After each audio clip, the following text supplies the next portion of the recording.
Hello students, कैसे हैं आप सब।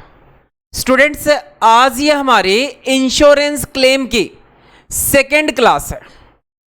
इससे पहले वाली क्लास में मैंने स्टार्ट किया था इंश्योरेंस क्लेम, और मैंने आपको बताया इंश्योरेंस क्लेम का टॉपिक हम दो पार्ट्स में पढ़ेंगे। First part loss of stock and second part is the loss of profit.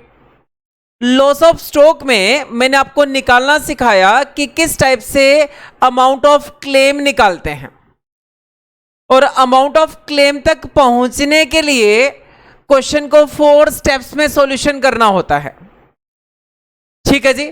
पहला स्टेप आपको जीपी रेट निकालना है, दूसरा value of stock on the date of fire निकालना है, तीसरा आपको निकालना है जी एक्चुअल लॉस ऑफ स्टॉक, और फोर्थ पॉइंट पे आपको निकालना है जी अमाउंट ऑफ क्लेम।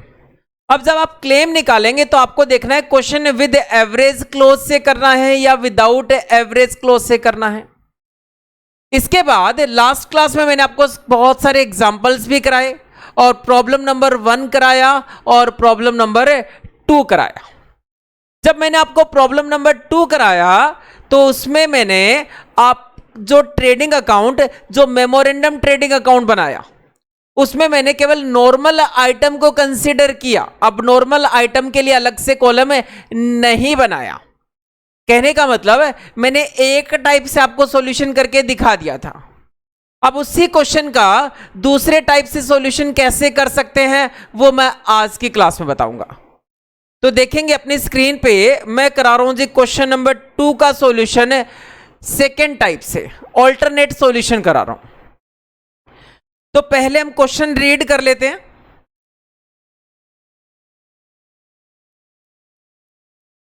क्वेश्चन में दे रखा है 1 अप्रैल 2013 को गोडाउन ऑफ वाई लिमिटेड, ठीक, डिस्ट्रॉयड बाय फायर। ठीक है जी। The records of the company, जो कंपनी के रिकॉर्ड्स हैं उससे हमें पता लगा कि स्टॉक था 1/1/2012 को 75,000, 31/12/2012 को 80,000 का स्टॉक था, परचेजेस थी 3,10,000 की, सेल्स थी 4 लाख रुपए की। उसके बाद ये अगला साल स्टार्ट हो गया, ये प्रीवियस ईयर के डाटा है। तो प्रीवियस ईयर के डाटा को यूज करके मैं निकालूंगा जी अपना जीपी रेट निकाल लूंगा, जैसा कि मैंने आपको थ्योरी में पढ़ाया था। उसके बाद नया साल स्टार्ट हुआ 1/1/2013 से, और up to the date of fire purchase हुई 75। ठीक है जी। और सेल हुई 1 लाख रुपए की। आगे दे रखा है इन वैल्यूइंग क्लोजिंग स्टॉक ऑफ 2012 का जब आपने स्टॉक वैल्यू किया तो आपने 5,000 राइट ऑफ कर दिया, 5,000 का आपने स्टॉक राइट ऑफ कर दिया, ठीक, जिसकी कॉस्ट कितनी थी 4,800। कहने को 4,800 का अब नॉर्मल आइटम था। ये जो परचेज है इसमें 4,800 का अब नॉर्मल आइटम था। ठीक, तो नॉर्मल आइटम कितना था जी 3,05,200, और मैंने इतना ही अपने लास्ट क्लास में जो ट्रेडिंग अकाउंट बनाया था उसमें परचेज के सामने इतना अमाउंट लिखा था। तो जब आप अबनॉर्मल आइटम का कॉलम अलग से बनाएंगे तो आप इतना अबनॉर्मल आइटम में दिखा देंगे। राइट ऑफ कर दिया 5,000 रुपए, ठीक है जी, आपने 200 रुपए ज्यादा राइट ऑफ कर दिया। कहने का मतलब है अबनॉर्मल आइटम पे लॉस कितना आ जाएगा, ये आ जाएगा जी 5,000 रुपए। उसके बाद कहता है स्टॉक जो है नॉर्मल स्टॉक 80,000 रुपए, जबकि स्टॉक 80,000 नहीं आएगा ये, क्योंकि 4,800 को राइट ऑफ करना था, आपने 5,000 राइट ऑफ कर दिया, 200 का ज्यादा स्टॉक राइट ऑफ कर दिया। तो ये स्टॉक 80,000 ना होके प्लस 200 हो जाएगा इसमें, तो ये स्टॉक आ जाएगा जी आपका 80,200 का नॉर्मल स्टॉक आ जाएगा, और इतना ही मैंने लास्ट क्लास में दिखाया था। ठीक है जी। अब कहते हैं 2013 में हमने 2,400 के गुड्स थे वो 400 के लॉस पे सेल किए। जो अबनॉर्मल जो स्टॉक था ना उसमें से 2,400 के गुड्स, टोटल 4,800 के थे, 2,400 के गुड्स हमने 400 पे सेल किए। तो इसमें से 2400 का गुड्स तो हमने बेच दिया, तो अभी भी 2400 का स्टॉक 2013 में बचेगा। ठीक है जी। सैल्वेज वैल्यू ऑफ स्टॉक, ठीक है, फुल्ली इंश्योर्ड है। कहता है फुल्ली इंश्योर्ड है, मतलब जितना लॉस होगा उतने का उतना क्या मिल जाएगा, क्लेम मिल जाएगा। अपने को अमाउंट ऑफ क्लेम निकालना है, करना स्टार्ट करेंगे। तो मैं सॉल्यूशन कर रहा हूं जी आपकी स्क्रीन पे।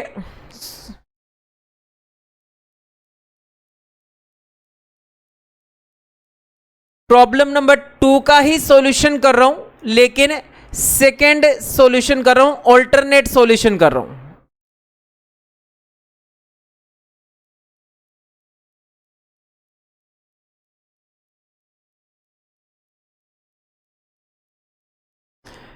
तो सबसे पहला जो स्टेप होता है वो होता है जी जीपी रेट का। क्या क्वेश्चन में जीपी रेट गिवन है? नहीं सर, नहीं गिवन है। तो क्या करेंगे? तो हम बनाएंगे जी स्टेप 1 फॉलो करेंगे, और स्टेप 1 हमारा है जीपी रेट निकालने का स्टेप है। तो मैंने लिखा यहां पे जीपी रेट। तो इसके लिए मैं बना रहा हूं जी प्रीवियस ईयर का ट्रेडिंग अकाउंट बनाऊंगा। तो trading account for the year ended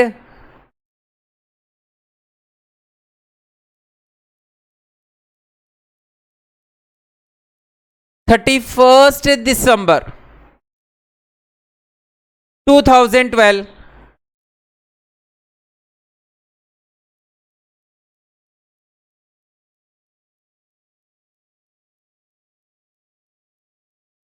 ये हो गया जी आपका पर्टिकुलर्स का कॉलम।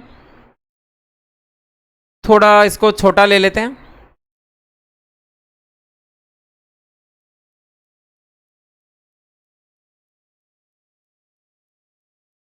ये हो गया आपका नॉर्मल आइटम का कॉलम, ये हो गया जी आपका अब नॉर्मल आइटम का कॉलम, और ये हो गया आपका टोटल का कॉलम। इसी तरह से डेबिट साइड में पर्टिकुलर्स, नॉर्मल आइटम, अब नॉर्मल आइटम एंड टोटल का कॉलम।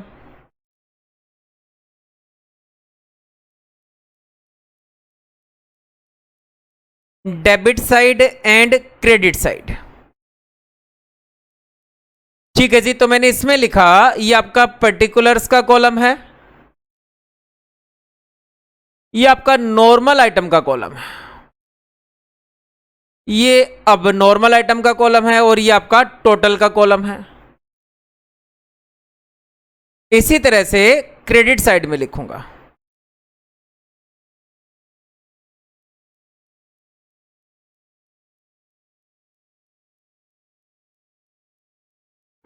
तो 2012 में आपको ओपनिंग स्टॉक दे रखा है जी, साथ साथ आप बुक भी देखते रहेंगे जो नोट्स है। ओपनिंग स्टॉक दे रखा है 75,000 रुपीज।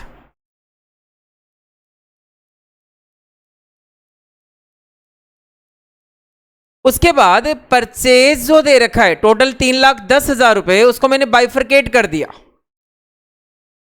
कि भैया 3,10,000 में से 4,800 का तो अब नॉर्मल आइटम है। ठीक है सर। तो बैलेंस कितना बच गया? बैलेंस बच गया जी 3 लाख,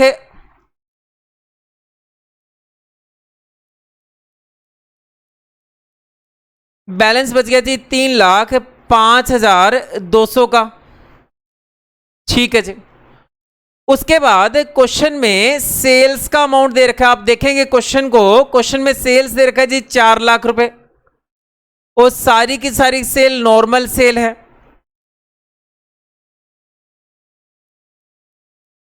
ठीक है जी। उसके बाद स्टॉक भी दे रखा है, स्टॉक आपको दे रखा है, टोटल दे रखा है जी 80,000 रुपए का स्टॉक बोल रखा है, और दे रखा है 5,000 आपने राइट ऑफ कर दिया, जबकि राइट ऑफ करना था 4,000 रुपए, तो 200 का स्टॉक ज्यादा राइट ऑफ कर दिया आपने। तो अब नॉर्मल स्टॉक कितना आ गया? माइनस के 200 आ गया। 4,800 राइट ऑफ करना था, आपने स्टॉक कर दिया जी 5,000 राइट ऑफ, तो अब नॉर्मल आइटम का स्टॉक कितना माइनस में आ गया, 200 माइनस में आ गया। कहने का जो नॉर्मल आइटम का स्टॉक था आपका 80,200 रुपए। उसके बाद मैं यहां पे निकालूंगा जी अपना ग्रॉस प्रॉफिट।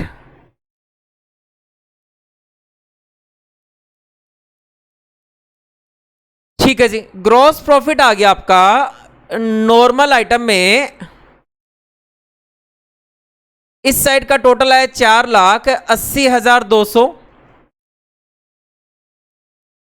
और इधर का आ रहा है जी 3,80,200। तो ग्रॉस प्रॉफिट आ गया आपका 1 लाख रुपीज। ये बैलेंसिंग फिगर आ गया है।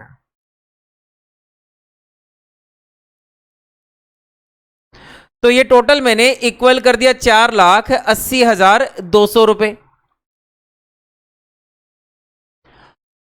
उसके बाद मैं टोटल करूंगा जी अब नॉर्मल आइटम का। इधर 4,800, इधर माइनस के 200 है, तो अब नॉर्मल आइटम पे लॉस आ गया। कितना आना चाहिए था, 5,000। क्यों आपने 5,000 राइट ऑफ कर दिया था? तो इधर का टोटल भी 4,800 और इधर का टोटल भी आ गया जी 4,800 रुपए।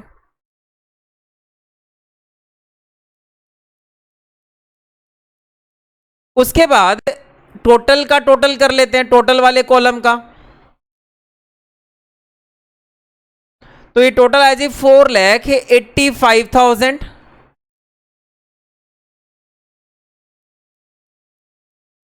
और क्रेडिट साइड का भी टोटल कर दिया हमने 4,85,000। तो ये तो बनाया मैंने ट्रेडिंग अकाउंट, बट मेरी रिक्वायरमेंट है, मुझे निकालना है जी जीपी रेट निकालना है। तो जीपी रेट का आपको फॉर्मूला याद हो गया होगा। जीपी रेट का फॉर्मूला होता है ग्रॉस प्रॉफिट अपॉन में नेट सेल।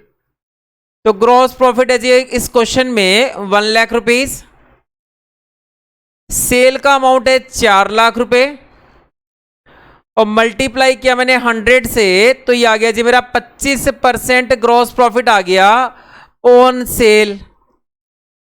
ठीक है जी, ये मैंने बना दिया स्टेप नंबर 1, जिसमें मुझे निकालना था ग्रॉस प्रॉफिट का रेट निकालना था। उसके बाद आ जाएंगे जी अगले स्टेप पे, स्टेप नंबर 2। धीरे धीरे आप लोगों को स्टेप याद हो गए होंगे। स्टेप 2 में अपने को निकालना है वैल्यू ऑफ स्टॉक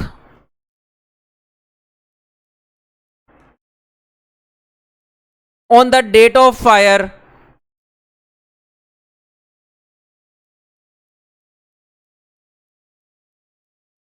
और फायर की डेट है जी इस क्वेश्चन में 1 अप्रैल 2013। ठीक है जी, तो इसके लिए मैं आपके सामने बनाने वाला हूं एक मेमोरेंडम ट्रेडिंग अकाउंट।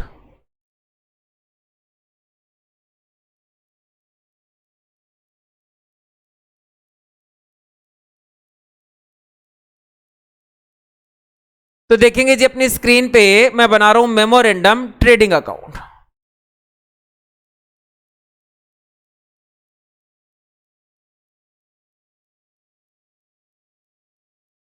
ये हो गया जी आपका पर्टिकुलर्स का कॉलम, ये नॉर्मल आइटम, अब नॉर्मल आइटम एंड टोटल। इसी तरह से डेबिट साइड में पर्टिकुलर्स, नॉर्मल आइटम, अब नॉर्मल आइटम एंड टोटल।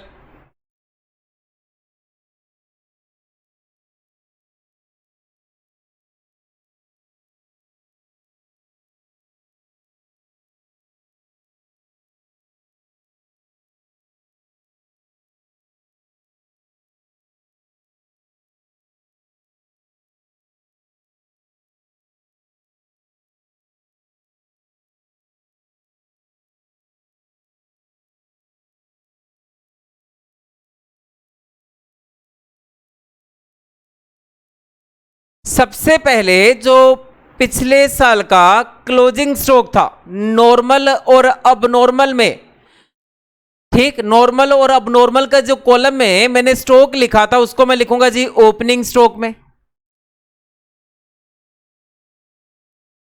तो मैंने लिखा था नॉर्मल में लिखा 80,200 अब नॉर्मल में लिखा 200 माइनस का, तो ये आ गया जी टोटल में मैंने लिखा था 80,000 रुपए। उसके बाद जनवरी 2013 से 1 अप्रैल 2013 तक की टोटल जो परचेज दे रखी है आपको, वो दे रखी है जी 75,000 रुपीज।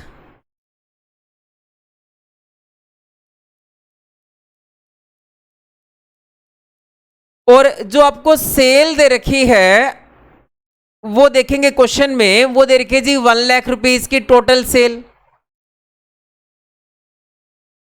ठीक है जी।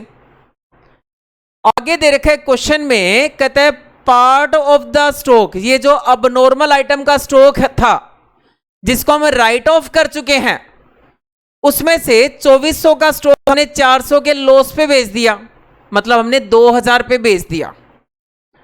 तो 2000 की अब नॉर्मल आइटम की सेल हुई, इसका मतलब नॉर्मल आइटम की सेल हुई जी 98,000। ठीक है जी।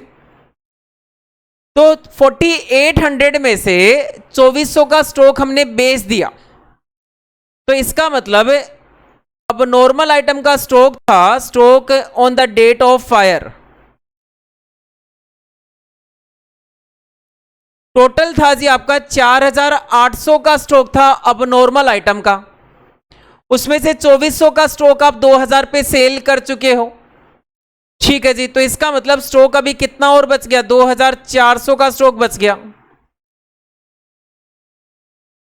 ठीक है।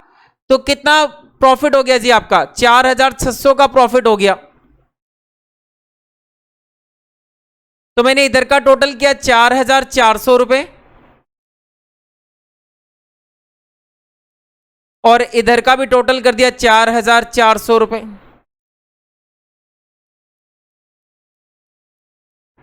ठीक है जी।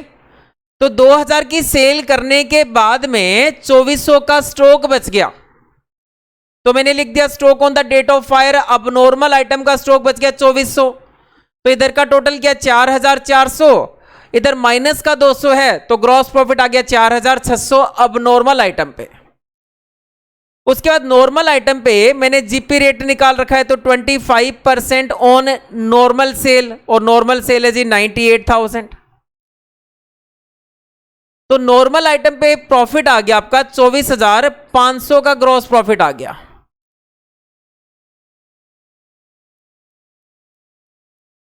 तो इसका मैं टोटल करूंगा, इसका टोटल आया जी मेरा 1,79,700 रुपीज।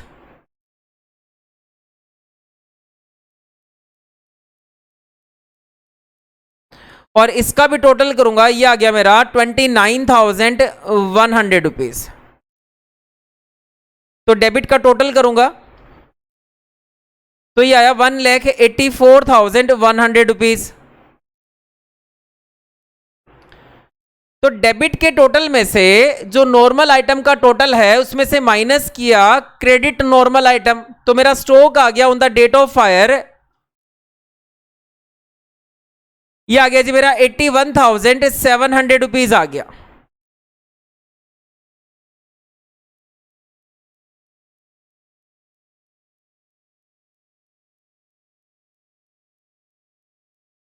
और ये आ गया मेरा 84,100 रुपीज।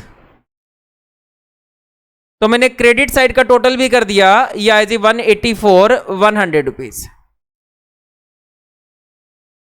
तो मेरा स्टॉक आ गया on the date of fire, normal stock plus अब नॉर्मल स्टॉक मिला के 84,100 रुपीज आ गया। लास्ट क्लास में मैंने क्या किया था, जो मेथड 1 से क्वेश्चन किया तो उसमें नॉर्मल अलग लिखा था, प्लस लास्ट में उसमें अब नॉर्मल प्लस कर दिया था। उसके बाद स्टेप 3 में तो ये बैलेंसिंग फिगर आया है।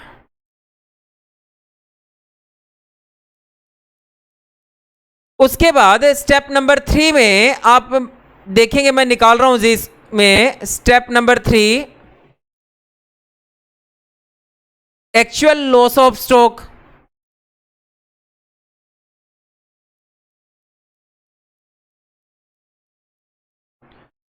एक्चुअल लॉस ऑफ स्टॉक का आपका फॉर्मूला होता है value of stock on the date of fire. तो दोनों का टोटल है जी आपका 84,100 रुपीज, माइनस करूंगा इसमें से सैलवेज वैल्यू ऑफ स्टॉक जो क्वेश्चन में है जी 5,000 रुपए,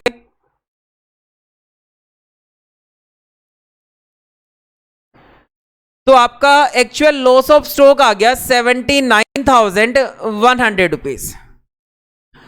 और स्टेप नंबर 4 में मैं निकालूंगा जी अमाउंट ऑफ क्लेम।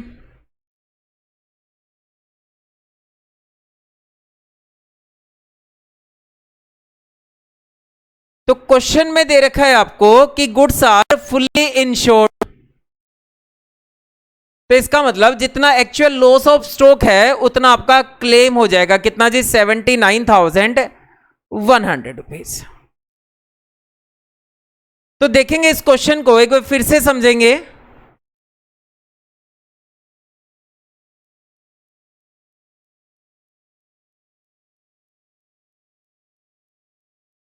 तो लास्ट क्लास में सॉल्यूशन तो करा चुका हूं, बट मैंने कराना था अल्टरनेट सॉल्यूशन कराना था।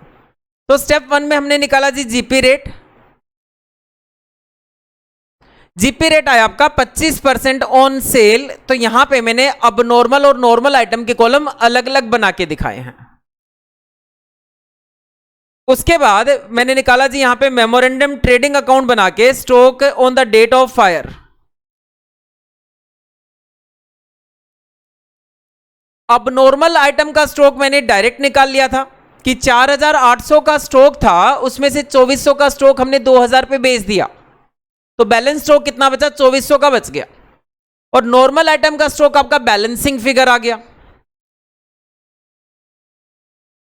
उसके बाद स्टेप नंबर 3 में मैंने निकाला actual loss of stock, value of stock on the date of fire, minus किया सैल्वेज स्टॉक, और लास्ट में दे रखा था गुड्स आर फुल्ली इंश्योर्ड, तो जितना लॉस हुआ उतने का उतना आपका क्या हो गया जी, अमाउंट ऑफ क्लेम हो गया।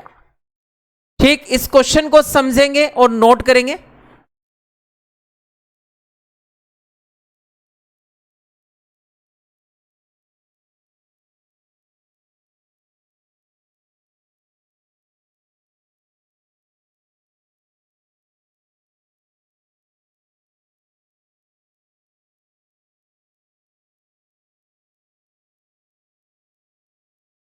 हाँ जी, नेक्स्ट क्वेश्चन पे चलेंगे, क्वेश्चन नंबर 3 पे। क्वेश्चन नंबर 3 में दे रखा है आपको अ फायर अकर्ड ऑन 15th सितंबर 2013 कि 15 सितंबर 2013 को एक बिजनेस के प्रीमाइसेस में, प्रीमाइसेस किसका था जी, सेन एंड कंपनी का था, उसमें आग लग गई। फ्रॉम द फॉलोइंग फिगर्स, अपने को कुछ अमाउंट्स दे रखे हैं और अपने को निकालना है जी अमाउंट ऑफ क्लेम निकालना है to be loss with the insurance company, जो हम इंश्योरेंस कंपनी के सामने रख सकते for the loss of stock. और अपने को क्वेश्चन में दे रखा है कि ओपनिंग स्टॉक था 1/1/2012 को 40,000 रुपीज, ठीक है जी। क्लोजिंग स्टॉक था, ओपनिंग स्टॉक था 1/1/2013 को 60,000, इसका मतलब 2012 का ये क्लोजिंग स्टॉक हो गया, ठीक है जी। परचेजेस दे रखे 2012 में 80,000 रुपए। फिर कहता है परचेज किया हमने 1/1/2012 से लेकर 15 सितंबर 2013 तक, ये 1/1/2013 आएगा जी, ये इस साल की परचेज थी। कहता है परचेज किया हमने 1/1/2013 से लेकर 15/9/2013 तक 1,76,000 का परचेज किया। 2012 की सेल है 1,20,000 और इस साल up to the date of fire sale हुई 2,10,000 की। During the current year, current year में क्या हुआ जी, कॉस्ट ऑफ परचेज इंक्रीज हो गया 10% से, ठीक है जी। सेलिंग प्राइस भी इंक्रीज हो गया 5% से, और सेल्वेज वैल्यू ऑफ स्टॉक है 4,000 रुपए। और अपने को निकालना है अमाउंट ऑफ क्लेम निकालना है, तो मैं बिल्कुल वैसे ही क्वेश्चन करूंगा जैसे क्वेश्चन नंबर 2 किया था। बट क्वेश्चन नंबर 2 में प्राइस इंक्रीज या डिक्रीज नहीं हुए थे, ठीक, तो यहां पे इस पॉइंट को भी कंसिडर करके चलूंगा।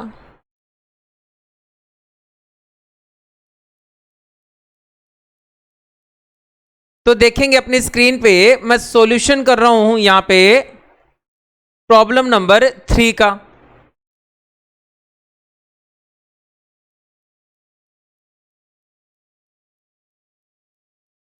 तो सबसे पहले मैं कैलकुलेट करूंगा अपना स्टेप नंबर 1, मैं निकालूंगा जी ग्रॉस प्रॉफिट रेट निकालूंगा।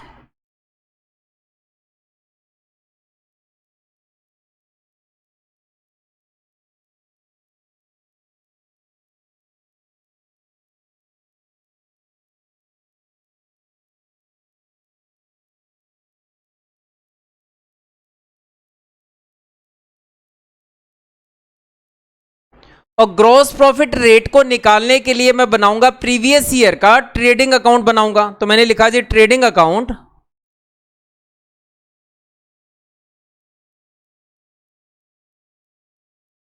फॉर द ईयर एंडेड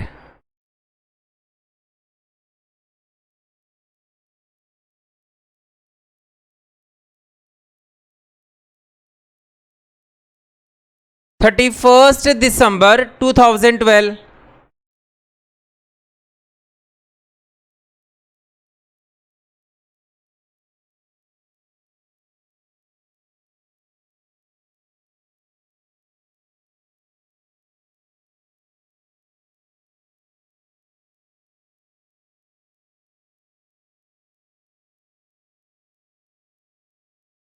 तो ये डेबिट साइड हो गई ट्रेडिंग अकाउंट की और ये हो गई जी आपकी credit side.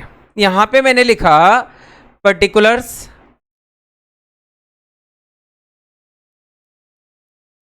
Debit amount, particulars and credit amount. तो क्वेश्चन में दे रखा है 1/1/2012 का स्टॉक, मतलब ओपनिंग स्टॉक था आपका 40,000 रुपीज और क्लोजिंग स्टॉक था जी 60,000 रुपए। तो ये लिखा मैंने यहां पे ओपनिंग स्टॉक,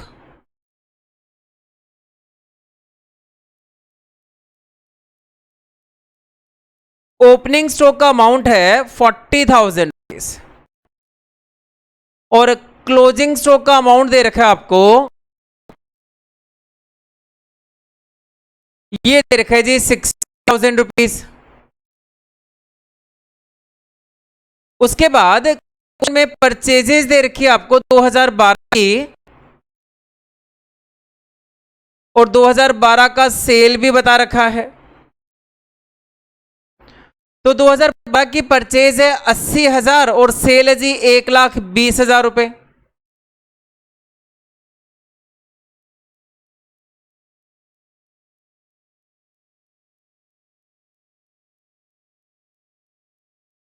तो मैंने क्रेडिट साइड का टोटल किया, यह है जी मेरा 1,80,000 रुपए माइनस किया डेबिट साइड, तो ये आ गया जी मेरा ग्रॉस प्रॉफिट आ गया। ठीक है जी, तो ग्रॉस प्रॉफिट का अमाउंट आ गया मेरा 60,000 का अमाउंट आ गया और ये टोटल मैंने इक्वल कर दिया।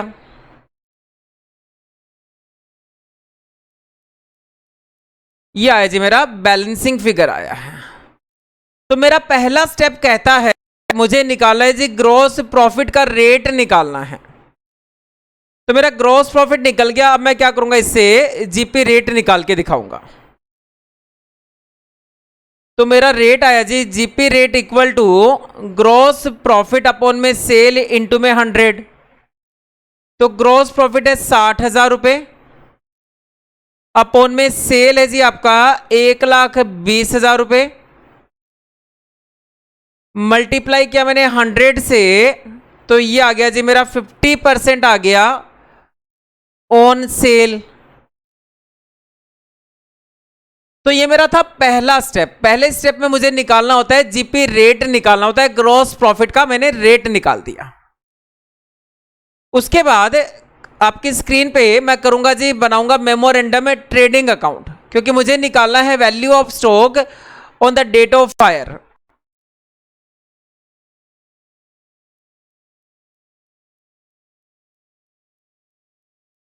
तो मैंने यहां पे लिखा step 2,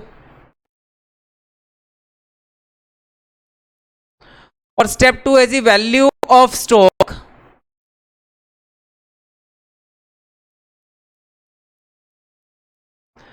on the date of fire.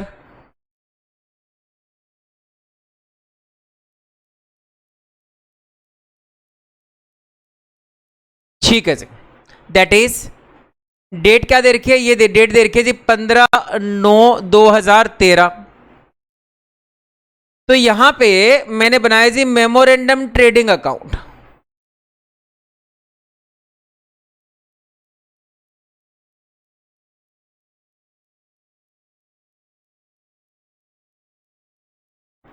अब क्वेश्चन में कह रखा है रेट रिवाइज हो गए परचेज के और सेल के, तो मुझे लास्ट ईयर का डाटा भी यहां पे लेकर चलना पड़ेगा, क्योंकि कंपेयर तो मैं लास्ट ईयर से ही करूंगा।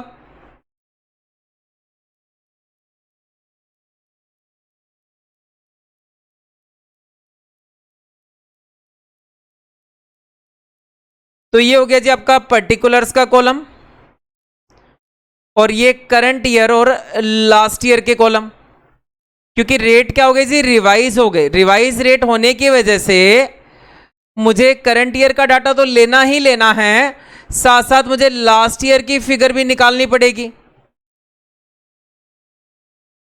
तो ये लिखा मैंने particulars current year and last year. इसी तरह से इधर की साइड लिखा मैंने particulars current year amount and last year amount. तो सबसे पहले मैं ओपनिंग स्टॉक लिखूंगा, और ओपनिंग स्टॉक दे रखा आपको 1/1/2013 को 60,000 रुपए दे रखा है। ठीक है जी, ओपनिंग स्टॉक 60,000 रुपए दे रखा है, और स्टॉक हमेशा कॉस्ट प्राइस पे लेना है। उसके बाद इस साल जो परचेज हुई 1/1/2013 से लेकर 15/9/2013 तक, वो सेल हुई जी 1,76,000। सॉरी, परचेज कितनी हुई, परचेज हुई 1,76,000 की परचेज हुई, और कहता है लास्ट ईयर से इस साल परचेज के प्राइस 10% बढ़ चुके हैं। तो मैंने यहां पे लिखा परचेज करंट ईयर में 1,76,000।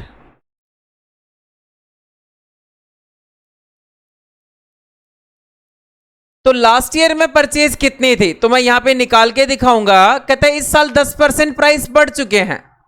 तो पिछले साल अगर परचेज 100 रुपए थी, तो इस साल हो गई जी 110 रुपए, और इस साल अगर 1,76,000 की परचेज है, तो पिछले साल परचेज का अमाउंट कितना आ जाएगा, ये आ जाएगा जी 1,60,000 रुपए परचेज का अमाउंट आ जाएगा लास्ट ईयर में।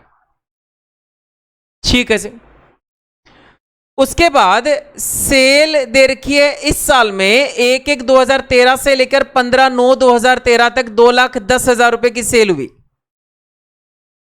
तो सेल दे रखी है जी करंट ईयर में 2,10,000 रुपए,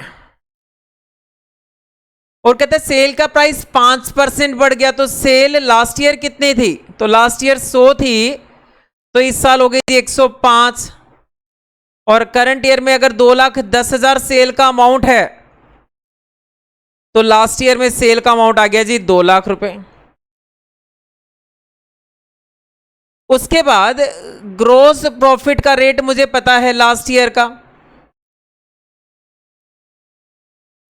वो है जी आपका 50% ऑन सेल, और लास्ट ईयर की सेल है 2,00,000, 2,00,000 का 50% हुआ जी 1,00,000 रुपए। तो लास्ट ईयर का स्टॉक आ गया आपका प्लस माइनस करके मैं बैलेंसिंग फिगर निकाल दूंगा।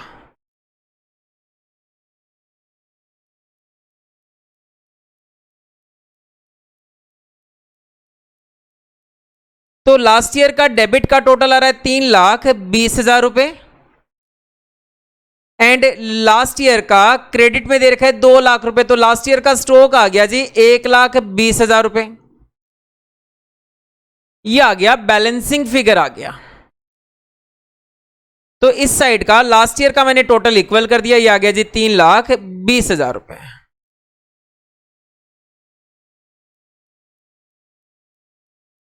अब लास्ट ईयर का स्टॉक मुझे पता है और मुझे यह भी पता है cost of purchase, cost price. Stock हमेशा कॉस्ट प्राइस पे दिखाना है। तो कॉस्ट ऑफ परचेज इस साल 10% इंक्रीज हो गई। तो स्टॉक कितना हुआ, स्टॉक फॉर करंट ईयर,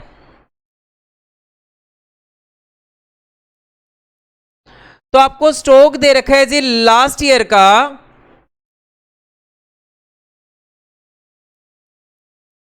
1,20,000 रुपए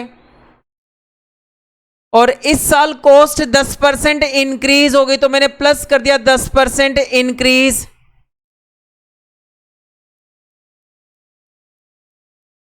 तो 12,000 इसमें प्लस किया तो इस साल का क्लोजिंग स्टॉक आ जाएगा आपका 1,32,000 रुपीज।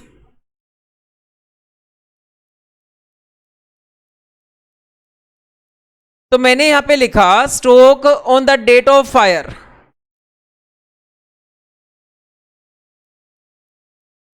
ये आ गया जी मेरा 1,32,000।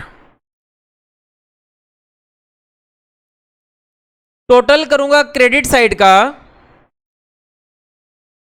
तो ये आ गया जी मेरा 3,42,000। माइनस करूंगा डेबिट साइड तो मेरा ग्रॉस प्रॉफिट आ जाएगा। ये मैं करके देख लेता हूं इसको।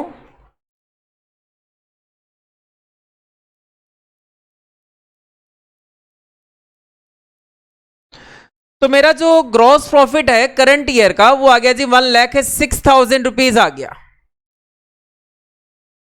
और ये जो करंट ईयर का ग्रॉस प्रॉफिट आया है ये मेरी है जी बैलेंसिंग फिगर और टोटल मैंने इक्वल कर दिया 3,42,000। ठीक है जी। तो मेरा स्टॉक आ गया on the date of fire, ये आ गया जी 1,32,000 का अमाउंट आ गया। अब मैं चलूंगा तीसरे स्टेप पे और स्टेप नंबर 3 है जी, याद हो गए होंगे अब आपको, एक्चुअल लॉस ऑफ स्टॉक।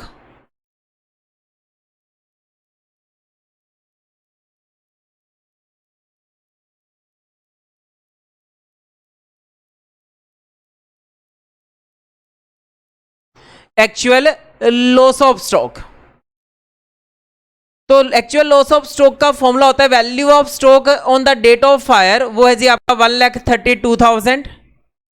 आप एग्जाम में पूरा फॉर्मूला लिख के फिर सोल्व करेंगे। माइनस करेंगे सैल्वेज वैल्यू ऑफ स्टॉक, वो है जी 4,000 रुपए। ठीक है जी। तो आपका एक्चुअल लॉस ऑफ स्टॉक आ गया, ये आ गया जी 1,28,000 रुपीज।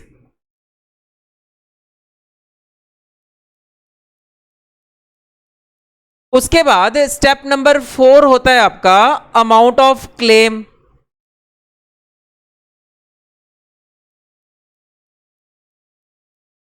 अमाउंट ऑफ क्लेम, तो क्लेम का अमाउंट कितना बनेगा, क्वेश्चन में दे रखा है। क्वेश्चन में पॉलिसी का अमाउंट तो आपको दे भी नहीं रखा, तो जितना एक्चुअल लॉस ऑफ स्टॉक है उतना ही क्या करेंगे आप, क्लेम करेंगे। कितना हो गया जी, ये हो गया 1,28,000 रुपीज का आप क्या करेंगे, अमाउंट ऑफ क्लेम करेंगे। तो मैंने आपके सामने सॉल्यूशन किया प्रॉब्लम नंबर 3 का।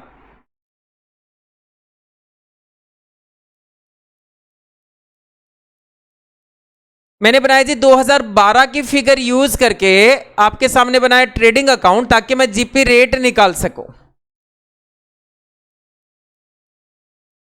तो मैंने क्या किया जी, जीपी रेट निकाल लिया। उसके बाद मैंने बनाया memorandum trading account current year और लास्ट ईयर का फिगर लेकर। फिगर तो मुझे करंट ईयर की दे रखे थे, उसके बेसिस पे मैंने लास्ट ईयर की फिगर निकाली। क्यों? ताकि मैं ये स्टॉक निकाल सकूं। और लास्ट ईयर से इस साल कॉस्ट ऑफ परचेज 10% बढ़ गया, मतलब स्टॉक भी क्या 10% बढ़ के आएगा। तो 1,20,000 में 10% बढ़ा के 1,32,000 का स्टॉक आ गया। तो स्टॉक आ गया जी on the date of fire 1,32,000। उसके बाद मैंने बनाया जी यहां पे step number 3, actual loss of stock. तो इसका फॉर्मूला होता है value of stock on the date of fire minus क्या, सैल्वेज वैल्यू ऑफ स्टॉक। तो आ गया जी एक्चुअल लॉस ऑफ स्टॉक आ गया 128। क्वेश्चन में पॉलिसी का अमाउंट ही नहीं दे रखा, तो जितना एक्चुअल लॉस ऑफ स्टॉक होगा उतना क्या हो जाएगा जी, आपका अमाउंट ऑफ क्लेम हो जाएगा। तो इसको समझेंगे और नोट करेंगे।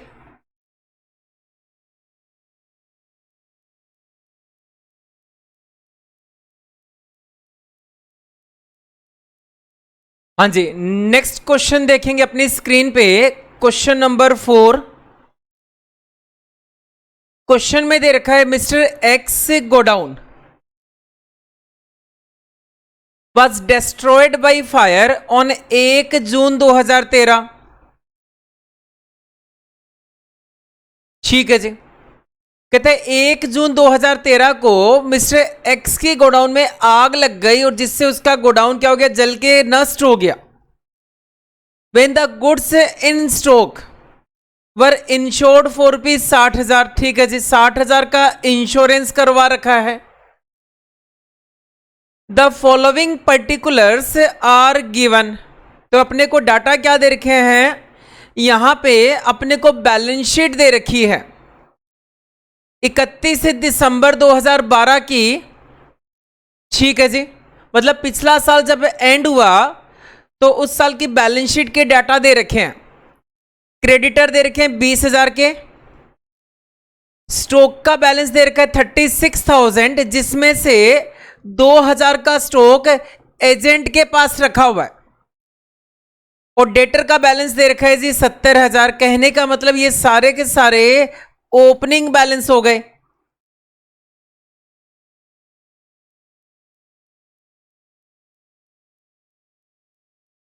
उसके बाद आगे दे रखा है क्वेश्चन में कि ट्रांजैक्शन जो हुए इस साल up to the date of fire, transaction हुए, एक तो डेटर से हमने कैश रिसीव किया, bad debts write of.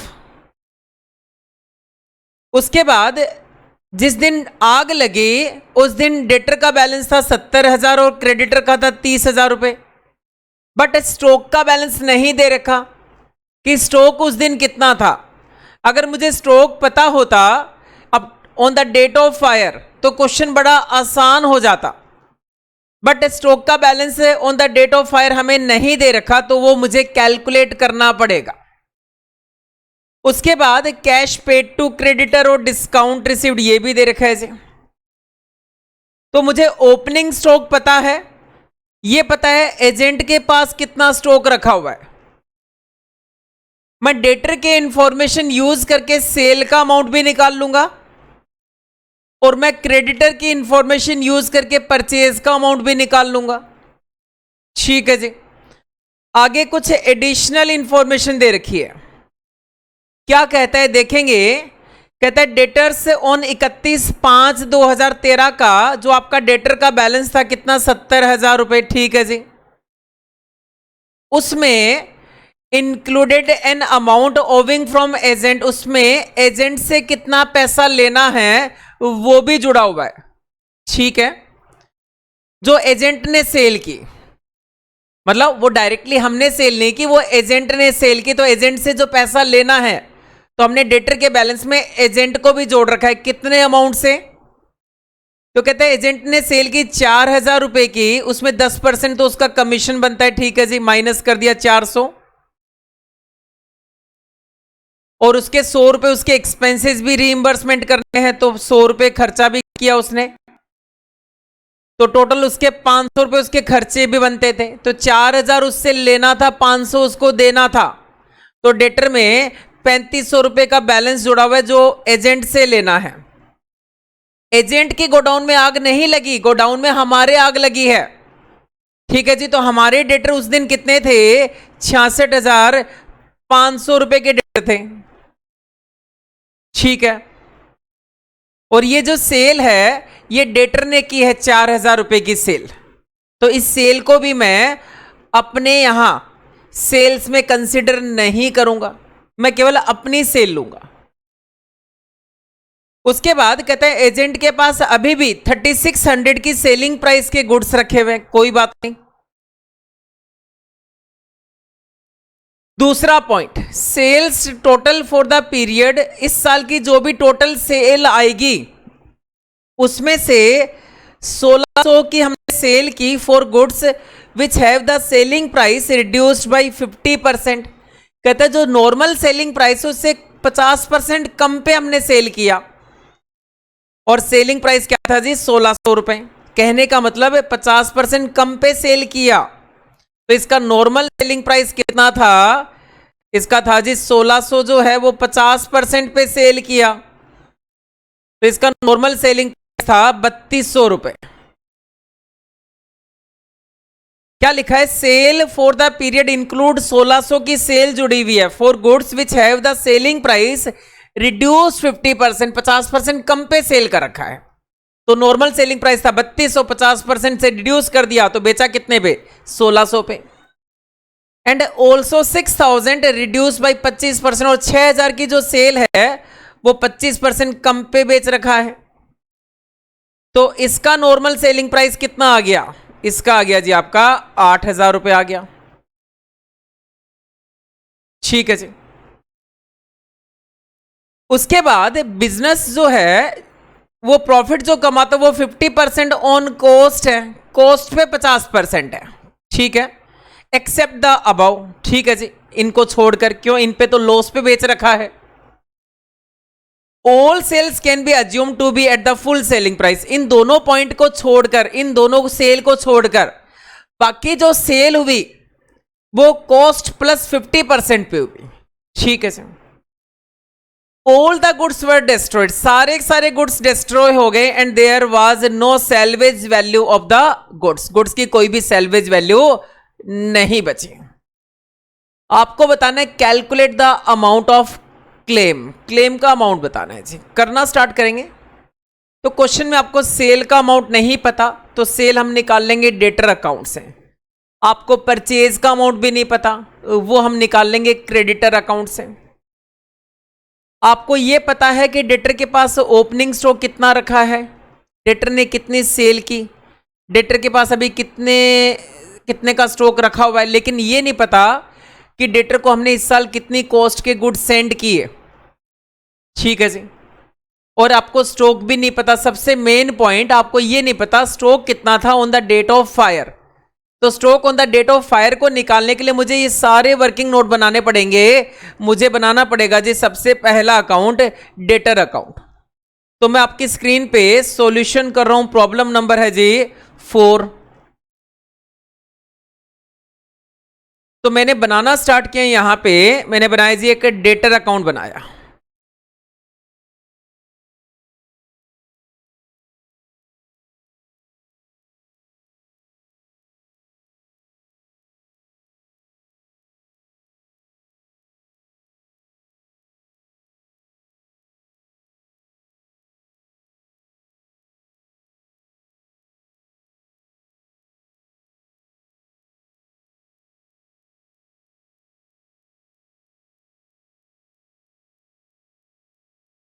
Debit और क्रेडिट, यहां पे मैंने लिखा पर्टिकुलर्स,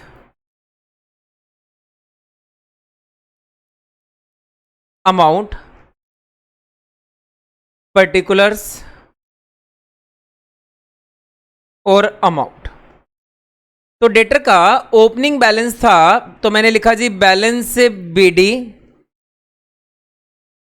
डेटर का आपको ओपनिंग बैलेंस दे रखा है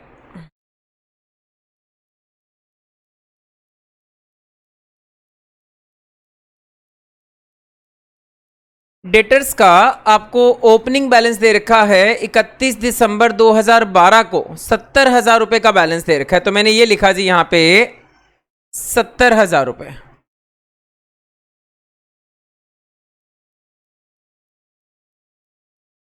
ठीक है जी, डेटर्स का ओपनिंग बैलेंस लिखा मैंने 70,000 रुपए। तो डेटर के साथ साथ मैं अदर्स अकाउंट भी बना लेता हूं, जैसे मैंने बना लेता हूं जी यहां पे क्रेडिटर्स अकाउंट बना लेता हूं।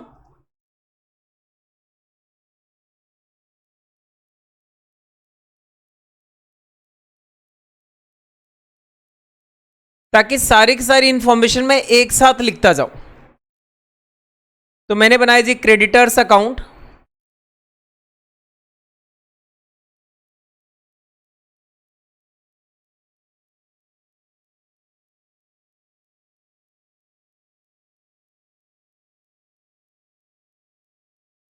उसके बाद मैं यहां पे स्टॉक का ओपनिंग बैलेंस दे रखा है, तो स्टॉक का भी अकाउंट बना लूंगा यहां पे।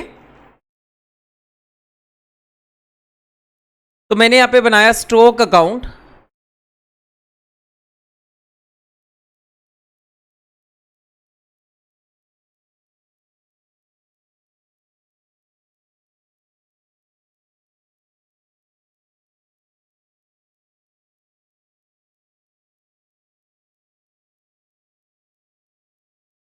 तो मुझे इन तीन का ही ओपनिंग बैलेंस दे रखा है, तो मैंने यहां पे लिखना स्टार्ट किया।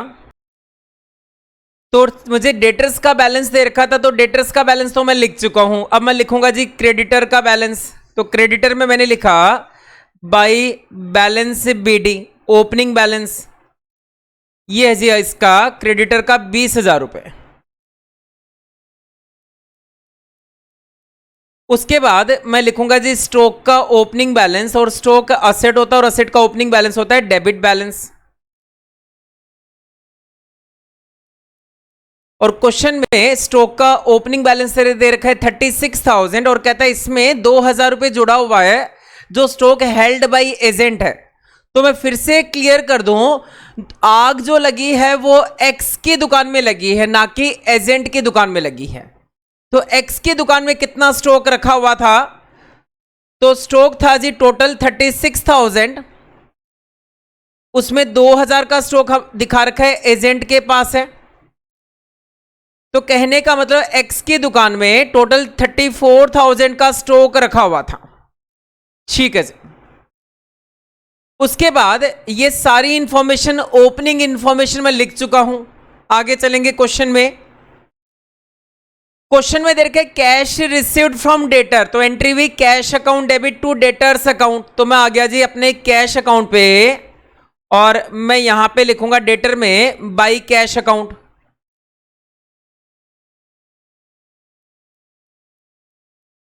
और इसका अमाउंट है जी बाई कैश अकाउंट 3,40,000 का अमाउंट है। उसके बाद आगे दे रखा है जी bad debts write off, entry होती है bad debts account debit to debtors account. तो मैंने लिखा जी बाई बैड डेट्स। ये अमाउंट आ गया जी मेरा 3,500। उसके बाद आगे दे रखा है बैलेंस दे रखे हैं on the date of fire. Debtor का बैलेंस है 70,000 और क्रेडिटर का है 30,000। तो डेटर का लिखा जी मैंने यहां पे बाई बैलेंस सीडी। डेटर का बैलेंस है 70,000 रुपए। और एडजस्टमेंट नंबर 1 मैंने कुछ समझाया था, अगर आपको याद हो तो अभी दोबारा समझा देता हूं। उससे पहले मैं क्रेडिटर का बैलेंस लिख लेता हूं। तो मैंने लिखा टू बैलेंस सीडी, क्रेडिटर का क्लोजिंग बैलेंस है जी 30,000 रुपए। उसके बाद कैश पेड टू क्रेडिटर और डिस्काउंट रिसीव्ड है, तो एंट्री हुई जी creditor account debit to cash account. तो हमने कैश पेड किया 2,20,000 रुपए, और creditor account debit to discount received account.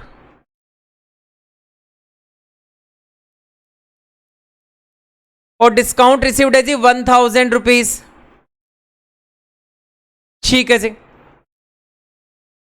उसके बाद आगे दे रखा है जी एडजस्टमेंट नंबर 1 में मैंने आपको समझाया था यहां पे कि डेटर्स का जो बैलेंस है 31/5/2013 को 70,000 रुपए। इस डेटर के बैलेंस में जो पैसा एजेंट से लेना है, एजेंट ने 4,000 की सेल की, जिसमें 10% उसका कमीशन बनता है, 100 रुपए उसके खर्चे भी देने हैं। मतलब डेटर से 3500 रुपए लेना था, जो हमारे इस एजेंट से 3500 रुपीज लेना था, जिसको हमने इस डेटर के बैलेंस में जोड़ रखा है। तो कहने का मतलब हमारे एक्स की दुकान के जो डेटर्स थे वो थे जी 66,500 रुपए के। तो मैं क्या करूंगा, यहां पे ये जो डेटर का बैलेंस है इसमें माइनस कर दूंगा 3500 ड्यू फ्रॉम एजेंट।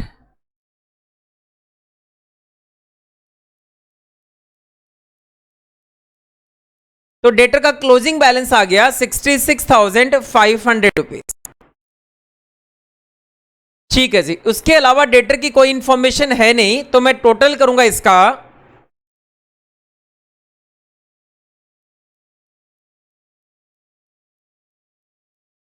$3,40,000 प्लस किया जी इसमें 3500 और प्लस किया 66,500। तो क्रेडिट साइड का टोटल है 4,10,000 रुपए। ठीक है जी। माइनस किया ओपनिंग बैलेंस, तो ये सेल्स का अमाउंट आ गया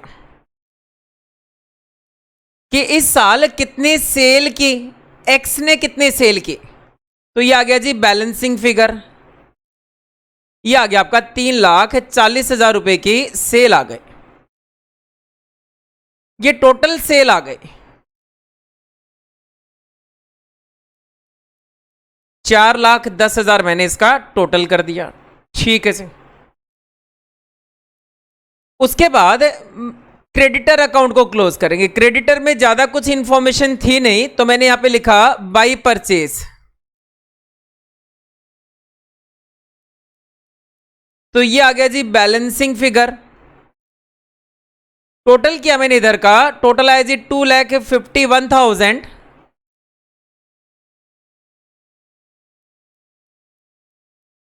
माइनस किया 20,000, तो परचेज का अमाउंट आ गया 2,31,000।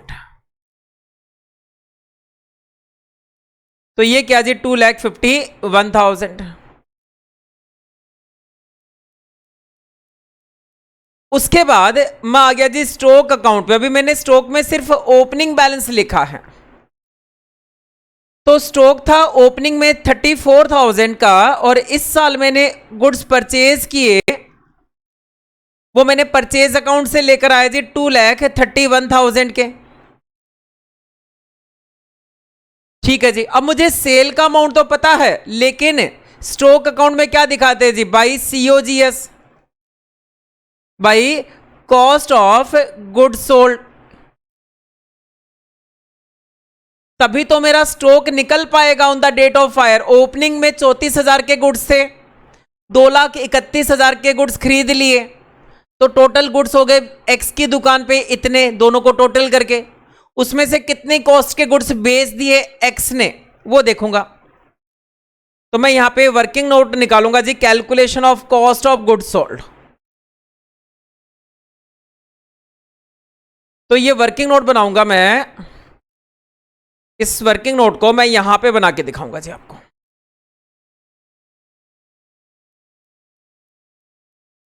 तो मैंने यहां पे लिखा कैलकुलेशन ऑफ COGS।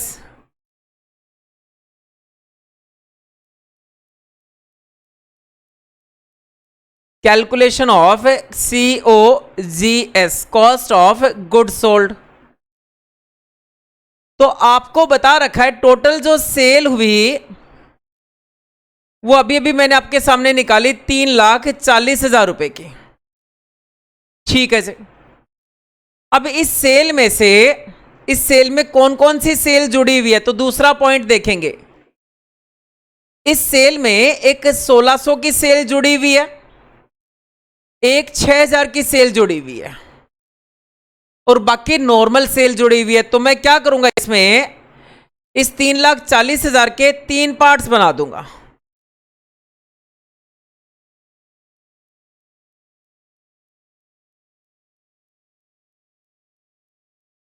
सेल हुई जी, एक तो 1600 रुपए की सेल हुई,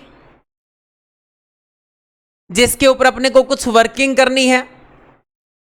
एक दूसरी सेल हुई आपकी 6000 रुपए की, वो भी नॉर्मल सेलिंग प्राइस से कम प्राइस पे हुई। और तीसरी सेल हुई, ये नॉर्मल सेल है। तो 3,40,000 की टोटल सेल हुई, उसमें से 1600 वाली सेल में कुछ गड़बड़ है, तभी तो उसको एडजस्टमेंट में दे रखा है। और 6000 वाली सेल में भी कुछ गड़बड़ है, तभी उसको एडजस्टमेंट में दे रखा है। कहने का मतलब 3,32,400 की जो सेल है उसमें कोई गड़बड़ नहीं है। ठीक है जी, मुझे निकालना है COGS। तो ये जो सेल है इसका नॉर्मल सेलिंग प्राइस कितना, नॉर्मल सेलिंग प्राइस कितना हुआ इसका? कहता है ये 50% कम प्राइस पे बेची गई। आप देख सकते हैं sale total for the period include 1600 रुपए for goods which have the selling price reduce 50%। कहता है इसका जो नॉर्मल सेलिंग प्राइस था उससे 50% कम पे बेची गई। तो इसका नॉर्मल सेलिंग प्राइस कितना हो गया जी? इसका नॉर्मल सेलिंग प्राइस हो गया 3200 रुपए। कैसे निकालेंगे? ये 1600 की सेल है, ये 50% पे बेची गई, तो नॉर्मल सेलिंग प्राइस हो गया इसका 3200 रुपीज। ठीक है जी, ये जो सेल है 6000 की, इसको 25% कम पे बेचा गया, तो इसका नॉर्मल सेलिंग प्राइस कितना आ गया? 6000 25% कम पे बेचा गया, मतलब इसको 75 पे सेल किया गया, तो 100 पे कितना? तो इसका नॉर्मल सेलिंग प्राइस है जी 8000 रुपए। 8000 का 25% कम कर दो, कितना? 2000। तो इसका सेल किया गया 6000 पे। और इसमें कोई गड़बड़ थी नहीं, ये नॉर्मल सेलिंग प्राइस पे भी है 3,32,400। ठीक है जी, उसके बाद आप लोगों ने पढ़ रखा है सेल्स माइनस ग्रॉस प्रॉफिट। ये मैं माइनस करूंगा जी, इसमें से ग्रॉस प्रॉफिट माइनस करूंगा, तो आपका आ जाएगा COGS आ जाएगा।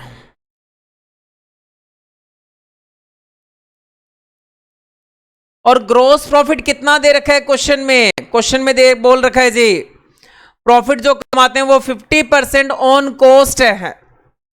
ये 50% ऑन कॉस्ट किस पे? ये नॉर्मल सेलिंग प्राइस पे है। All sales can be assume to be at the full selling price. ठीक है, इनको छोड़कर बाकी सारी सेल फुल सेलिंग प्राइस पे भी। तो आपको तो COGS निकालना है, कॉस्ट ऑफ गुड्स सोल्ड। तो मैंने निकाल लिया जी नॉर्मल सेलिंग प्राइस। अब प्रॉफिट कितना है? 50% ऑन कॉस्ट है, और ये कॉन्सेप्ट मैं आपको समझा चुका हूं कि जब 50% ऑन कॉस्ट होता है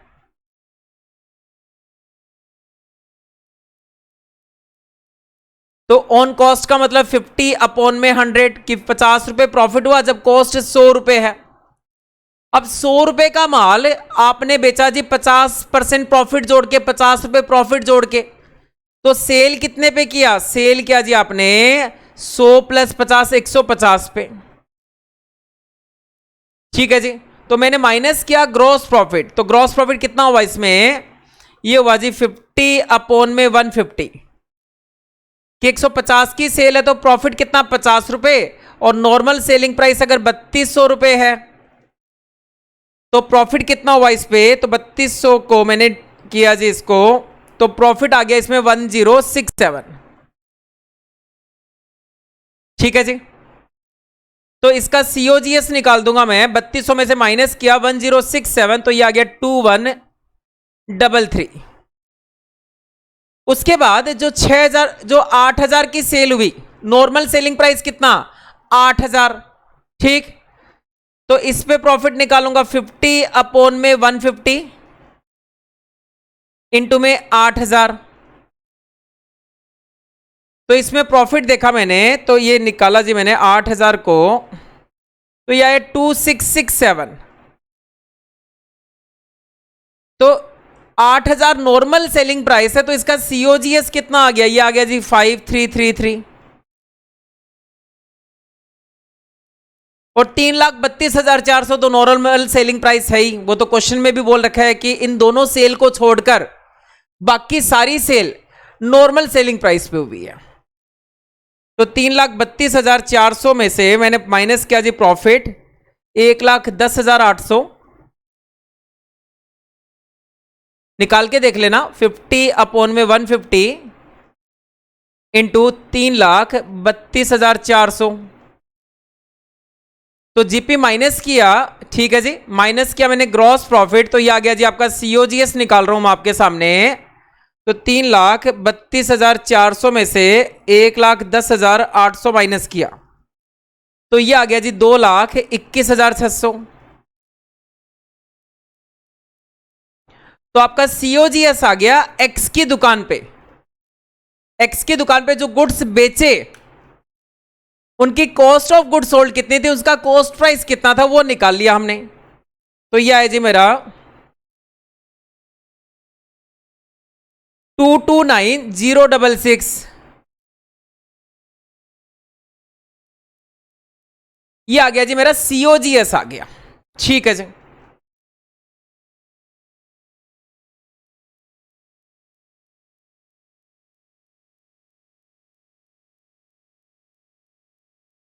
तो मैंने यहां पे लिख रखा है कॉस्ट ऑफ गुड सोल्ड कि एक्स की दुकान पे ओपनिंग में स्टॉक था 34 का, 2,31,000 के गुड्स खरीदे, कुछ गुड्स लॉस पे बेचे, कुछ गुड्स प्रॉफिट पे बेचे, लेकिन जो गुड्स बेचे उनकी कॉस्ट प्राइस थी 229,066, ठीक है जी। उसके बाद गुड्स सेंड टू एजेंट,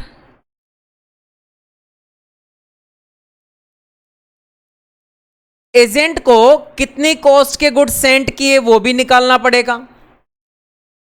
तो इसके लिए मैं एजेंट का अकाउंट बना लेता हूं जी। एजेंट से कितना पैसा लेना है वो अकाउंट नहीं बना रहा हूं, एजेंट के पास कितना स्टॉक हमने सेंड किया इस साल वो अकाउंट बना रहा हूं। तो मैं बना रहा हूं जी स्टॉक एट एजेंट, एजेंट के पास कितना स्टॉक रखा हुआ है, ठीक।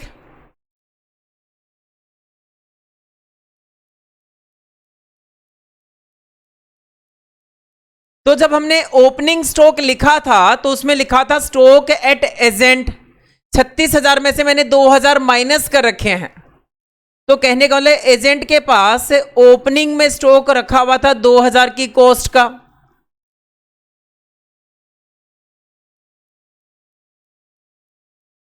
उसके बाद क्वेश्चन में दे रखा है एजेंट ने 4,000 की सेल कर दी, तो जो 4,000 की सेल की उसकी कॉस्ट ऑफ गुड सोल्ड कितना, तो 4,000 की तो उसने सेल की है, उसमें से प्रॉफिट हटा दो 50/150 इंटू 4,000,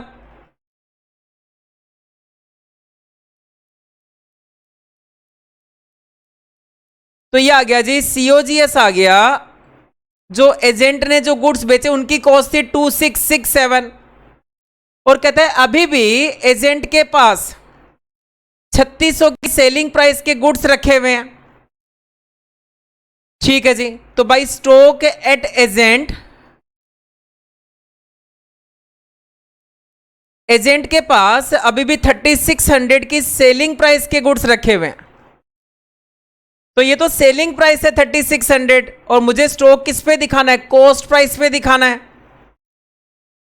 तो मैंने यहां पे लिखा, मैं लिख रहा हूं जी कॉस्ट प्राइस पे, तो ये सेलिंग प्राइस पे, तो मैं इसमें से प्रॉफिट माइनस करूंगा 50/150 इंटू 3,600, तो ये आ गया जी 2,400। तो इधर का टोटल किया 5,067, तो गुड्स सेंड टू एजेंट, तो एजेंट को कितने गुड्स सेंड किए, ये आ गया जी आपका 3,067,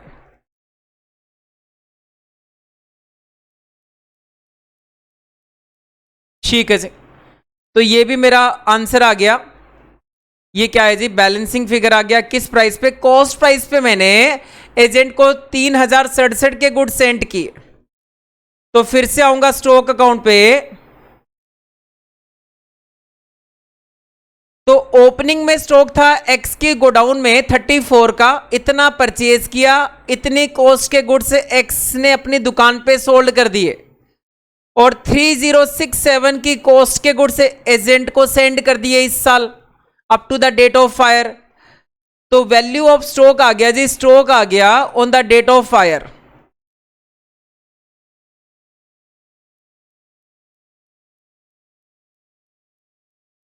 ये देख लूंगा मैं, इसका टोटल आया आपका 2,65,000, माइनस करूंगा 2,65,000 में से 229,066 और माइनस क्या 3067, तो यह जी 32,867। ये बैलेंसिंग फिगर आ गया। ये आ गया जी stock on the date of fire, कितना आ गया जी 32,867 का अमाउंट आ गया। ठीक है जी। क्या क्वेश्चन में कोई सेल्वेज वैल्यू दे रखी है? तो अब मैं निकालूंगा। मैं पहुंच गया हूं जी stock on the date of fire, मतलब स्टेप 2 पे आ गया हूं। तो मेरा यहां पे निकल आ गया, कैलकुलेट किया जी मैंने stock on the date of fire,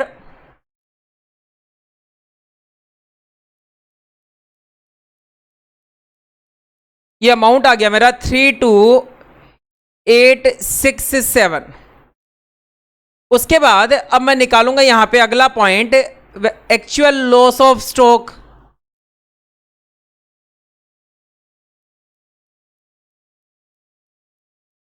actual loss of stock का फॉर्मूला होता है stock value of stock on the date of fire 32,867 minus करते हैं सेल्वेज वैल्यू ऑफ स्टॉक, और क्वेश्चन में कहते हैं no salvage value of goods, कोई भी सेल्वेज वैल्यू नहीं है। ठीक है जी।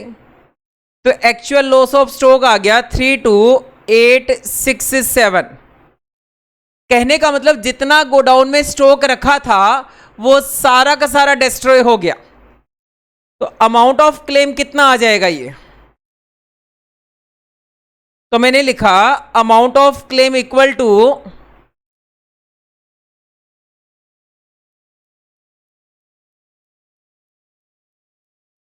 पॉलिसी अमाउंट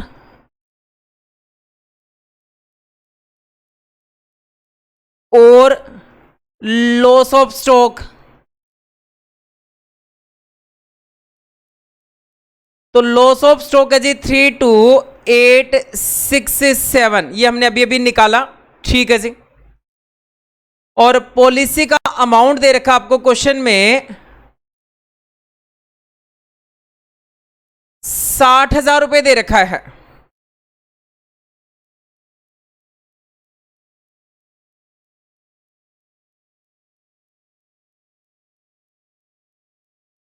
तो पॉलिसी अमाउंट है 60,000 और लॉस ऑफ स्टॉक है जी 32,867।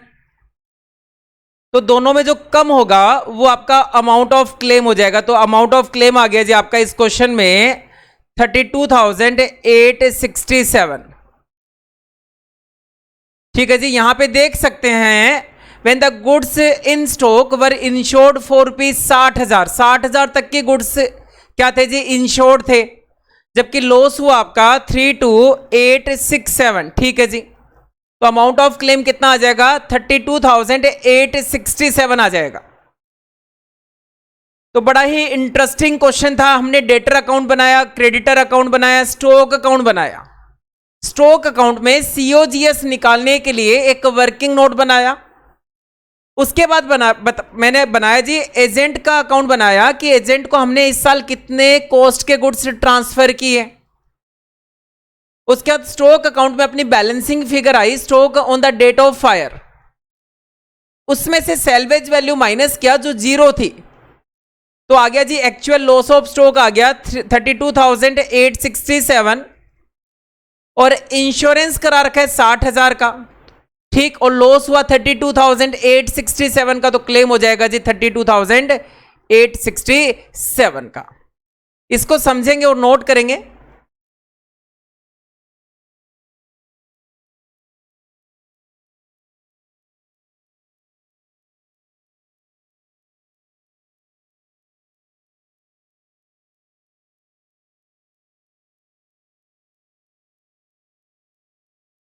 हाँ जी, नेक्स्ट क्वेश्चन देखेंगे अपनी स्क्रीन पे, प्रॉब्लम नंबर 5।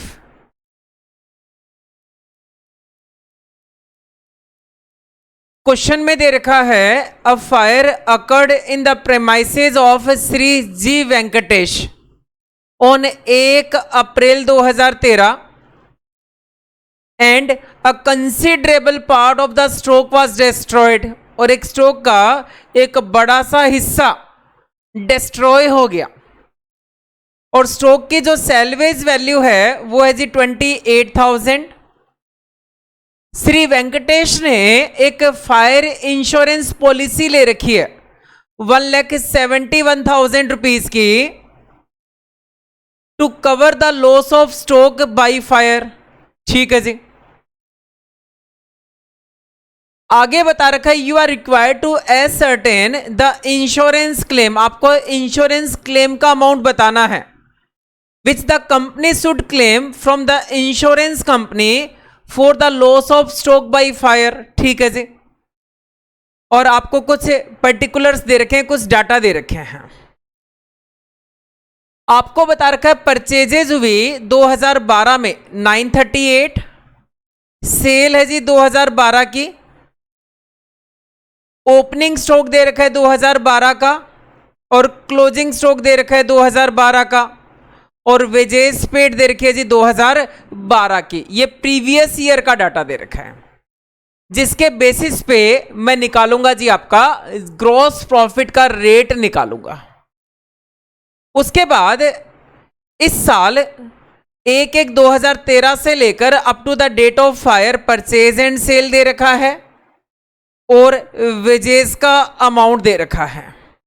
ठीक है जी, आगे बता रखा है क्वेश्चन में, श्री वेंकटेश हेड इन जून 2012 में वेंकटेश ने 50,000 के गुड्स कंसाइनमेंट पे भेजे, और हुआ क्या, ये 50,000 के गुड्स इन ट्रांजिट लॉस हो गया, since there was no insurance cover taken, the loss had to be borne by him in full. आगे बता रखा है, stock at the end of each year, हर साल के एंड में जो स्टॉक की वैल्यू है till the end of calendar year 2011 and had been valued at cost less 10%। तो कहता है स्टॉक जो वैल्यू किया गया 2011 के एंड तक, कहने का मतलब 2012 के स्टार्टिंग का जो ओपनिंग स्टॉक है वो भी इसी में कवर्ड है। कहता है उसको 10% कम पे वैल्यू किया गया, 2011 का एंड मतलब 2012 का ओपनिंग स्टॉक वो 10% कम पे दिखा रखा है। और जब मैंने आपको कॉन्सेप्ट समझाया था तो उसमें मैं आपको समझा चुका हूं कि ओपनिंग स्टॉक और क्लोजिंग स्टॉक को हमेशा कॉस्ट प्राइस पे दिखाना है। ठीक है जी, फ्रॉम 2012 से there was a change in the valuation of closing stock, और क्लोजिंग स्टॉक को वैल्यू करने लग गए 10% ज्यादा पे। ठीक है जी, तो 2012 का जो क्लोजिंग स्टॉक है वो भी ज्यादा पे दिखा रखा है, तो उसको भी क्या करेंगे जी, कॉस्ट पे लेकर आएंगे। चलो जी, कैलकुलेट करते हैं अमाउंट ऑफ क्लेम, और अपने जो स्टेप है वो फॉलो करेंगे। तो देखेंगे अपनी स्क्रीन पे, मैं जो सॉल्यूशन कर रहा हूं वो कर रहा हूं जी, प्रॉब्लम नंबर है आपका 5।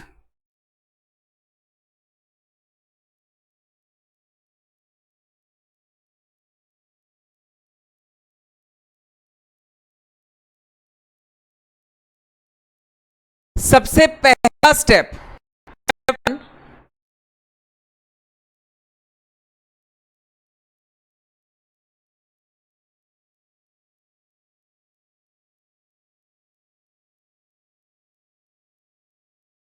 कैलकुलेशन करूंगा जी ग्रॉस प्रॉफिट रेट का।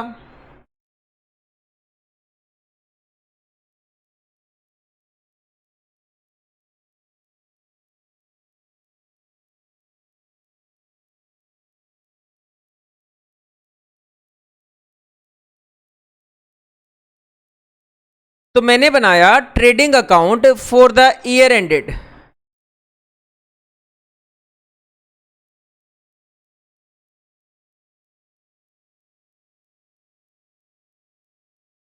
फॉर द ईयर एंडेड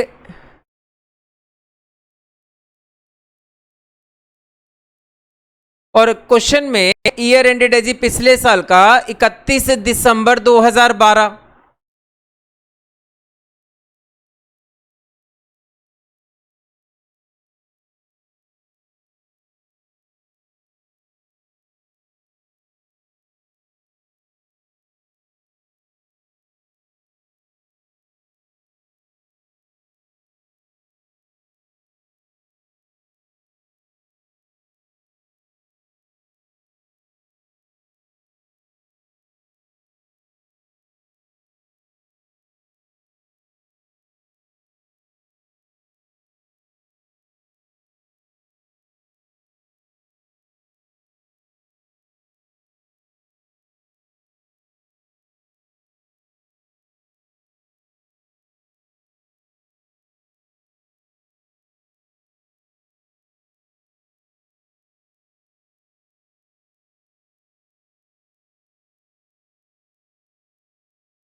तो मैंने लिखा जी ओपनिंग स्टॉक,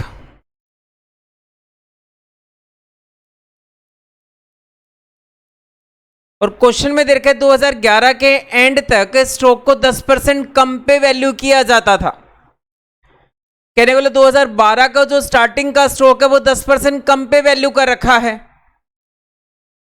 ठीक। और कॉन्सेप्ट में हमने पढ़ा स्टॉक हमेशा कॉस्ट प्राइस पे दिखाना है, तो ओपनिंग स्टॉक दिखा रखा है जी इसमें आपको 1,44,000, तो 10% कम पे है, तो मैं इसको कॉस्ट प्राइस पे ले आऊंगा।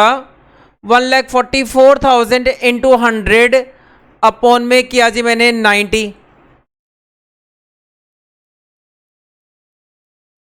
तो ये आ गया आपका 1,60,000 का अमाउंट आ गया।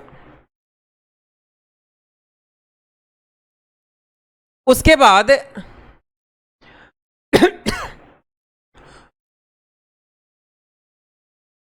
उसके बाद परचेजेस दे रखा है 2012 में 9,38,000, तो मैंने लिखा जी यहां पे परचेजेस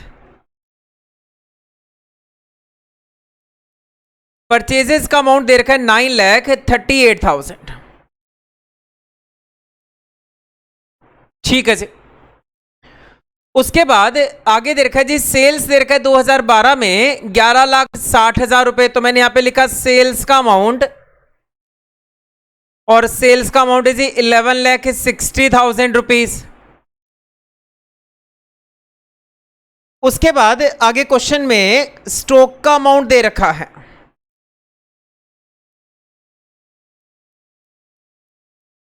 क्वेश्चन में दे रखा स्टॉक है 2,42,000 का, जो कॉस्ट प्राइस से 10% ज्यादा पे वैल्यू किया गया, 2,42,000,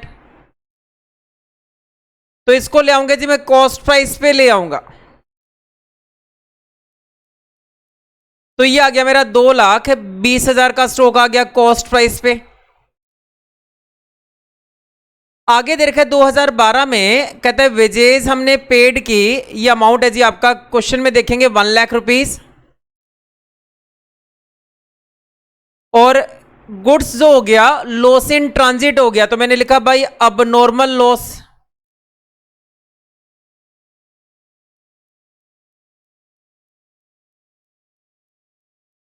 ठीक है जी। ट्रांजिट में लॉस हो गया, कितना लॉस हुआ, ये लॉस दे रखा है जी अपने को क्वेश्चन में 50,000 रुपए का, तो जब प्लस माइनस करेंगे तो यहां पे आ जाएगा जी आपका ग्रॉस प्रॉफिट कैलकुलेट हो जाएगा।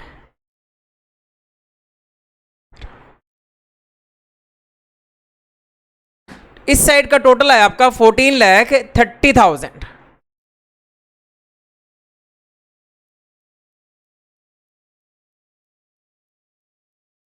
माइनस करेंगे डेबिट साइड, तो ये कैलकुलेट होके आएगा जी आपका ग्रॉस प्रॉफिट,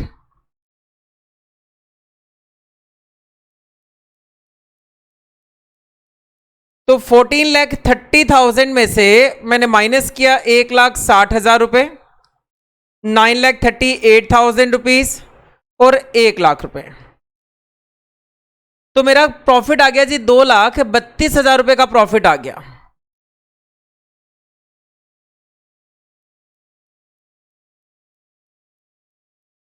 टोटल इक्वल कर देंगे 14,30,000 रुपीज। तो ये आ रहा है, आया जी मेरा बैलेंसिंग फिगर आया है। तो सबसे पहला स्टेप है, मुझे जीपी रेट निकालना है। तो मैंने ग्रॉस प्रॉफिट तो निकाल लिया, अब मैं निकालूंगा जी जीपी रेट निकालूंगा इसमें। तो ये लिखा मैंने GP rate equal to gross profit 2,32,000 upon में नेट सेल, और नेट सेल का अमाउंट है जी 11,60,000 रुपए, और मल्टीप्लाई किया 100 से। तो ये जीपी रेट आ गया जी मेरा 20% ऑन सेल आ गया। ठीक है जी। उसके बाद दूसरा स्टेप लगाना है अपने को निकालना है value of stock on the date of fire. तो ये लिखा मैंने यहां पे value of stock on the date of fire.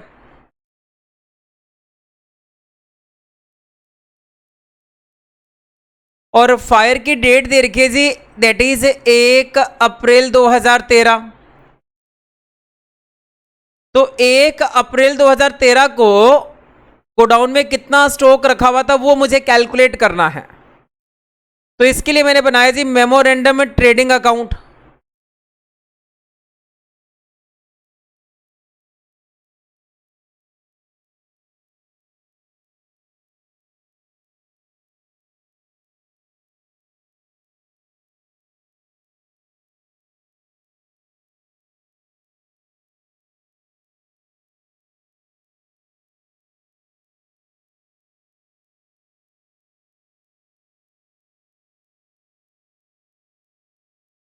तो 2012 का क्लोजिंग स्टॉक इस साल का ओपनिंग स्टॉक हो जाएगा। तो मैंने लिखा ओपनिंग स्टॉक,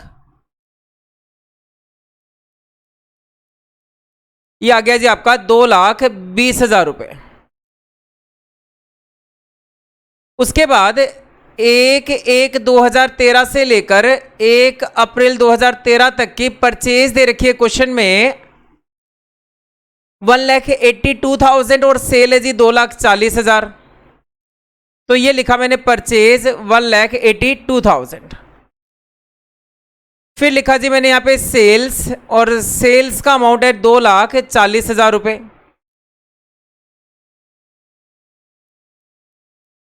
ठीक है जी।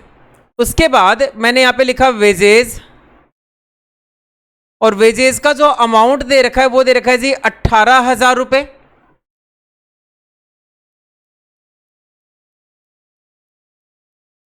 उसके बाद मैं लिखूंगा जी यहां पे ग्रॉस प्रॉफिट,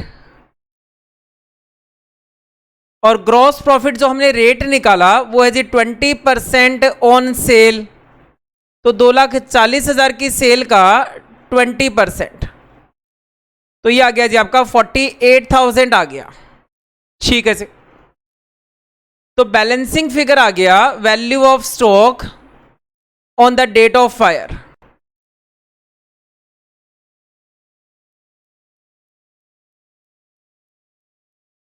तो प्लस माइनस करेंगे 2,20,000 रुपए, प्लस क्या 1,82,000, प्लस क्या जी इसमें 18,000 रुपए, प्लस क्या 48,000 रुपए। तो टोटल है आपका 4,68,000 रुपीज का टोटल आ गया डेबिट साइड का।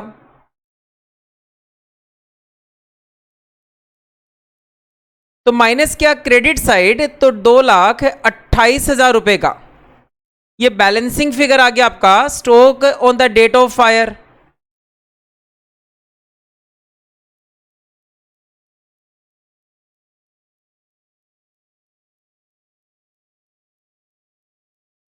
उसके बाद नेक्स्ट स्टेप पे चलेंगे जी। स्टेप नंबर है आपकी स्क्रीन पे, मैं करूंगा अब 3।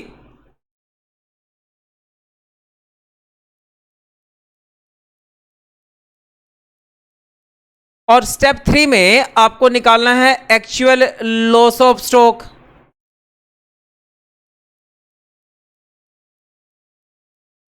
तो इसका आपका फॉर्मूला होता है एक्चुअल लॉस ऑफ स्टॉक निकालने का कि value of stock on the date of fire कितना है जी, 2,28,000 रुपए,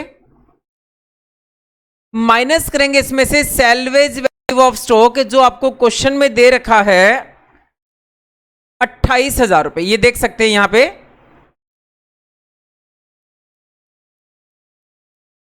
तो एक्चुअल लॉस ऑफ स्टॉक आ गया जी क्वेश्चन में, ये आ गया जी आपका 2 लाख रुपए। स्टेप 3 में मैंने निकाला एक्चुअल लॉस ऑफ स्टॉक। उसके बाद स्टेप 4 में मैं निकालूंगा जी अमाउंट ऑफ क्लेम।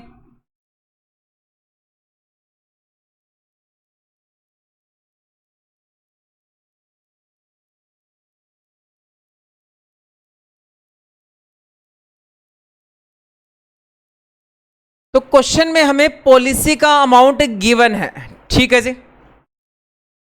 तो पॉलिसी का अमाउंट जो क्वेश्चन में दे रखा है वो दे रखा है जी 1,71,000।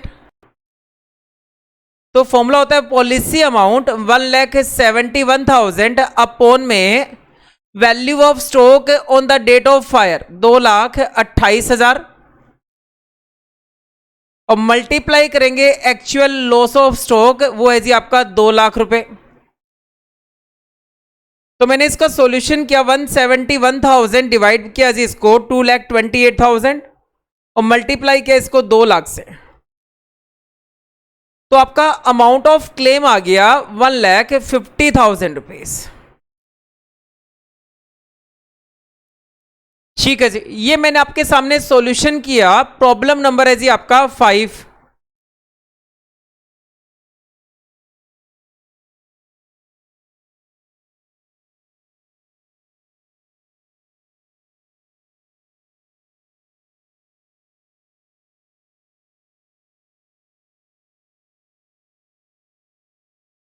तो प्रॉब्लम नंबर 5 का सॉल्यूशन करने के लिए सबसे पहले मुझे निकालना था जीपी रेट। उसके लिए मैंने बनाया जी प्रीवियस ईयर का ट्रेडिंग अकाउंट बनाया, जिसमें मेरा ग्रॉस प्रॉफिट आया 2,32,000 रुपए और मैंने अपना फॉर्मूला पुट किया जीपी रेट का कि ग्रॉस प्रॉफिट अपॉन में सेल इनटू में 100। तो ग्रॉस प्रॉफिट अपॉन में सेल है जी 11,60,000 रुपए की इनटू में 100, तो ये आ गया जी 20% ऑन सेल आ गया। उसके बाद मैंने निकाला जी value of stock on the date of fire.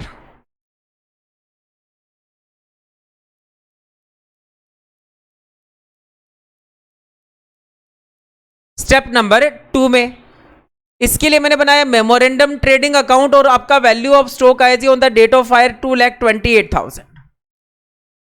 उसके बाद तीसरा स्टेप लगाया हमने जिसमें अपने को निकालना था actual loss of stock 2 lakh रुपए और फाइनली अमाउंट ऑफ क्लेम निकाला। ठीक, फॉर्मूला होता है पॉलिसी अमाउंट। आप फॉर्मूला लिख के करेंगे जब सॉल्यूशन करेंगे तब, divide by value of stock on the date of fire और मल्टीप्लाई करेंगे एक्चुअल लॉस ऑफ स्टॉक से, तो आपका आंसर आया जी 1,50,000। तो इस क्वेश्चन को समझेंगे और नोट करेंगे।